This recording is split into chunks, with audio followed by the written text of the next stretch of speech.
بسم الله الرحمن الرحيم نحمده ونصلي على رسوله الكريم أما بعد فأعوذ بالله من الشيطان الرجيم بسم الله الرحمن الرحيم إن الذين قالوا ربنا الله ثم استقاموا تتنزل عليهم الملائكة ألا تخافوا ولا تحزنوا وأبشروا بالجنة التي كنتم توعدون نحن أولياؤكم في الحياة الدنيا وفي الآخرة ولكم فيها ما تشتهي أنفسكم ولكم فيها ما تدعون نزلا من غفور الرحيم۔ میرے محترم دوستوں اور بزرگوں، اس کائنات اور انسانیت پر اللہ کی بہت بڑے احسانات ہیں۔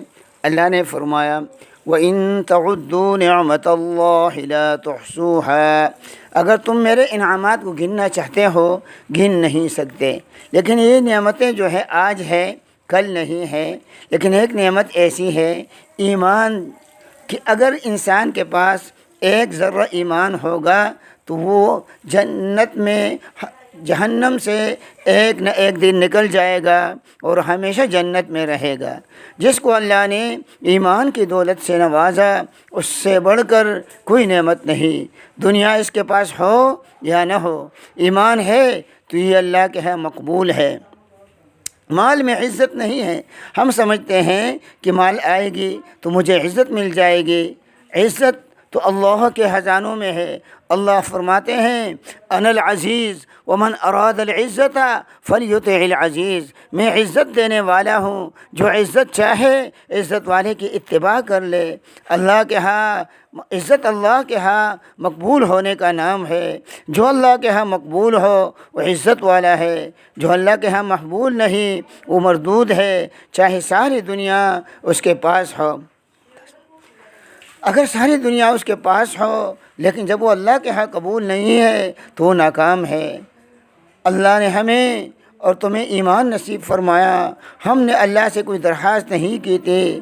اللہ نے اگر چاہتے عیسائی کے گھر میں ہمیں پیدا فرماتے، یہودی کے گھر میں پیدا فرماتے، لیکن اللہ نے کرم فرمایا کہ ہمیں مسلمان ماں کی گود میں پیدا فرمایا۔ ایمان کی حفاظت، ایمان تو اللہ نے ہمیں مفت میں عطا فرمائی، اب ہم اس کی حفاظت کریں، کہیں ایسا نہ ہو کہ ہمارے گناہوں کی وجہ سے ہم سے ایمان سلب ہو جائے۔ اس لیے بزرگان دین نے انجام سے بہت ڈرا کرتے تھے۔ ایسے بہت واقعات ہیں کہ زندگی دین میں گزاری اور آخر میں خاتمہ خراب ہو گیا۔ ایمان کی حفاظت کے چند اسباب ہے۔ ایک ہے دینی مجالس۔ اللہ کا ارشاد ہے یا ایھا الذین آمنوا اتقوا اللہ وکونوا مع الصادقین، اے ایمان والو تم تقوی اختیار کرو مع الصادقین، اور سچوں کے ساتھ رہو۔ سچے کیا ہیں؟ تقوی والے۔ تو تقوی والوں کے ساتھ دینی محافل میں ہم رہیں گے، تبلیغی اجتماعات، تبلیغ میں وقت لگانا، مدارس میں پڑھنا، دین کے ساتھ تعلق رکھنا، اس سے ایمان کی حفاظت ہوگی۔ دوسری چیز نظر کی حفاظت ہے۔ حدیث میں آتا ہے جس کا نظر کسی نامحرم عورت کے حسن و جمال پر پڑے اور وہ اپنے نظر کو جھکا دے، اللہ جل جلالہ ایسی حلاوت عطا فرمائیں گے دل کے اندر، اور جس کے دل کے اندر ایمان کی حلاوت آتی ہے وہ پھر نکلتی نہیں۔ اسی طرح اذان کے بعد دعا پڑھنا، اذان کو سننا، دعا پڑھنا، اللہم رب هذه الدعوة التامة والصلاة القائمة آت محمدا الوسيلة والفضيلة وابعثه مقاما محمودا الذي وعدته انك لا تخلف الميعاد۔ فرمایا جو انسان یہ دعا پڑھتا ہے وجبت له شفاعتی، میری سفارش اس کے لیے واجب ہو جاتی ہے، اور حضور علیہ السلام ایمان والوں کی سفارش کریں گے تو معلوم ہوا کہ ایمان پر اس کا خاتمہ ہوگا۔ مسواک کا اہتمام، مسواک کے 70 فائدے ہیں، کم سے کم فائدہ یہ ہے کہ منہ کو صفائی مل جاتی ہے، اور اعلیٰ فائدہ تذکیر الشہادتین عند الموت، موت کے وقت کلمہ شہادت یاد آ جاتی ہے۔ بزرگوں نے ایمان کی حفاظت کے لیے کتنے مصائب برداشت کیے۔ ہمارے بزرگوں نے انبیاء علیہ السلام نے سب سے زیادہ مصائب برداشت کیے ہیں، اور ایک سبب جو ہے وہ ایمان کی دعوت ہے۔ جتنا ہم ایمان کی دعوت میں مشغول ہوں گے اتنا ہمارا ایمان محفوظ ہوگا اور ہم ایمان میں ترقی کریں گے۔ اللہ جل جلالہ کے سب سے پیاری مخلوق انبیاء علیہ السلام ہے۔ حضرت نوح علیہ السلام نے 950 برس قال ان رب انی دعوت قومی لیلا و نہارا، اللہ میں نے رات کو بھی دعوت دی، دن کو بھی دعوت دی، اور وہ جو ہے حضرت نوح علیہ السلام کو اتنا مارتے کہ وہ بے ہوش ہو جاتے۔ وہ سمجھتے کہ مر گئے تو اس کو کپڑے میں لپیٹ کر اور جو ہے باہر صحرا میں پھینک دیتے۔ جب ہوش میں آتے اللہ پاک فرشتوں کو بھیجتے، اس کے اوپر پر مارتے، وہ ٹھیک ہو جاتے۔ تو پھر وہ آتے اور دعا کرتے اللہم اہد قومی فإنہم لا يعلمون، اللہ میری قوم کو ہدایت عطا فرمائے، نہ سمجھ ہے۔ یہ تکالیف کیوں برداشت کرتے تھے؟ کہ یہ لوگ ایمان والے بن جائے، جنت میں جانے والے بن جائے۔ حضرت ابراہیم علیہ السلام نے اپنے والد کا مقابلہ کیا، وَاذْكُرْ فِي الْكِتَابِ إِبْرَاهِيمَ إِنَّهُ كَانَ صِدِّيقًا نَبِيًّا إِذْ قَالَ لِأَبِيهِ يَا أَبَتِ لِمَ تَعْبُدُ مَا لَا يَسْمَعُ وَلَا يُبْصِرُ وَلَا يُغْنِي عَنْكَ شَيْئًا، اے ابا جان کیوں ایسی خداؤں کو عبادت کرتے ہیں جو نہ سنتے ہیں، نہ دیکھتے ہیں، نہ نفع دے سکتے ہیں۔ اور قوم سے مقابلہ کیا، یہاں تک کہ قوم نے آگ میں ڈال دیا۔ ابراہیم علیہ السلام کی ساری زندگی وہ قربانی سے عبارت ہے۔ حضور علیہ السلام نے ایمان کی دعوت دی۔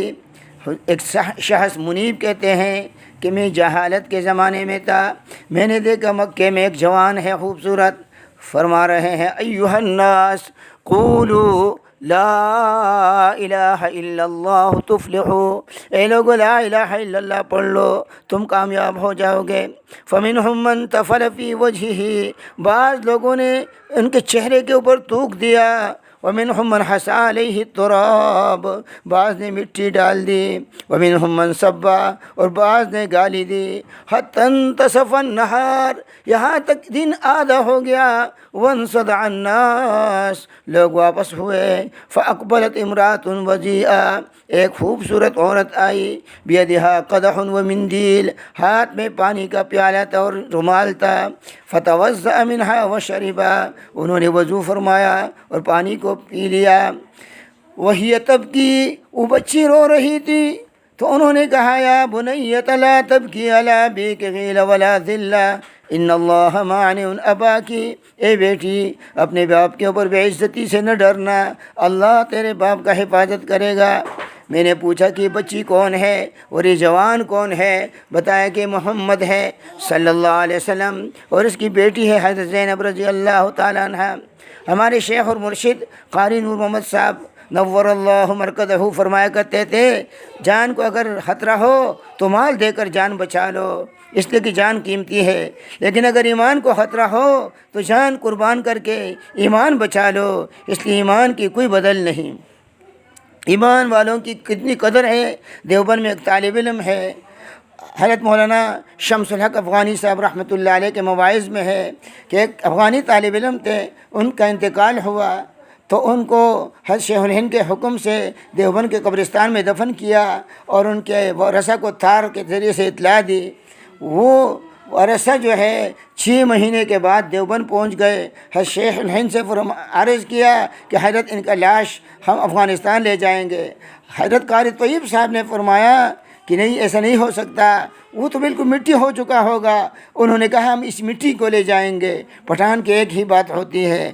انہوں نے اجازت دے دی۔ انہوں نے جب قبر کھودا وہ بالکل ٹھیک ٹھاک تھا اور صندوق میں اس کو بند کیا، اور جب یہ پشاور کے ریل اسٹیشن پر پہنچ گئے تو وہاں جو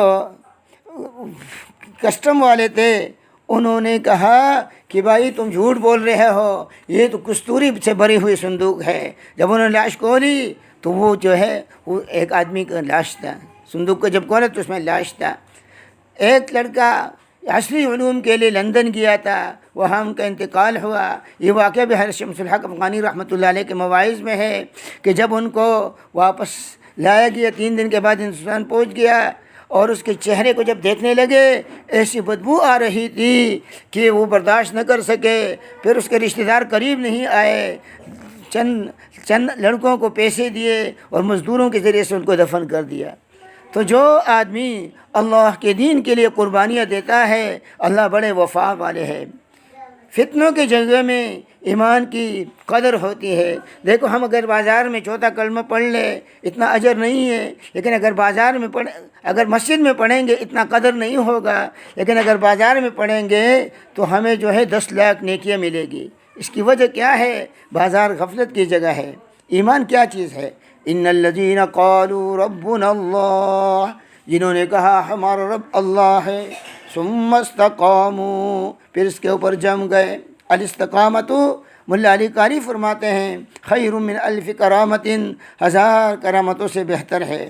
ایمان کیا ہے؟ اللہ کے ذات پر ایمان لانا کہ وہ سب کچھ کرنے والے اکیلے اللہ کی ذات ہے۔ فرشتوں پر ایمان لانا کہ اللہ کی مخلوق ہے، لا یعصون اللہ ما امرہم، ذرہ بر اللہ کی نافرمانی نہیں کرتے۔